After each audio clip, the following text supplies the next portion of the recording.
What we're going to do at this stage is we're going to repeat the whole location. Okay, so we're going to go back and display the whole location again. I'll explain why that's useful in a sec.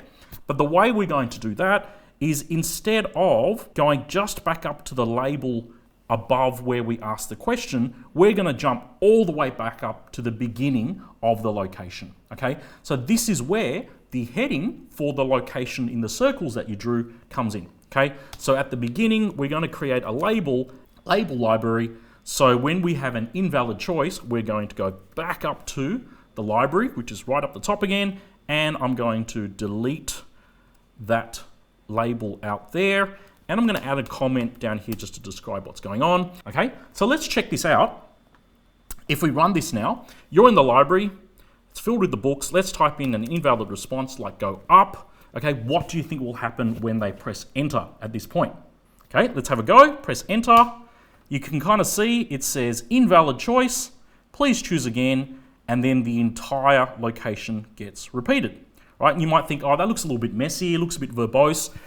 You'll see why that's useful now, because instead of just displaying the location immediately underneath when you say invalid choice, if we clear the screen at the beginning of every location, clearing the screen will reset the cursor to the top left-hand corner of the screen. So what I'm going to do here is the very first thing we're going to do inside all our locations is to clear the screen, and we're going to use a new function here called clear.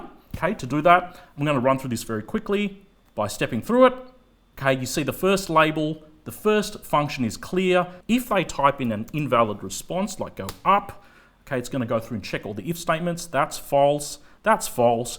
When you get down here, it's going to say invalid choice. Please choose again.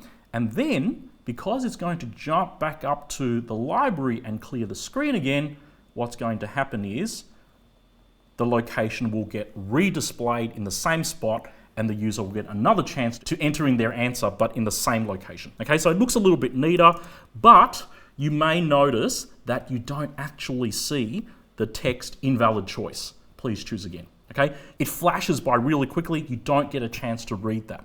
Okay, so the reason why that happens is, step through very, very quickly again. Next, next. Okay, so it does actually display it, but when we jump up to the library, what immediately happens is the screen gets cleared. Okay, so even though those two lines of code are separated in space, in time, they actually happen almost one after another, so it gets cleared immediately after it gets displayed. Okay, so if we want to actually have the user read that, we're going to have to use either the sleep function or the input function to get them to press enter to continue. Okay, so let's do it first with just the sleep function. So if I put a sleep right after the invalid choice, okay, and we run it again and we type in something invalid, you can see it will display it, pause for 2 seconds, and then the screen gets cleared and they're positioned right in the place where they can type in something again.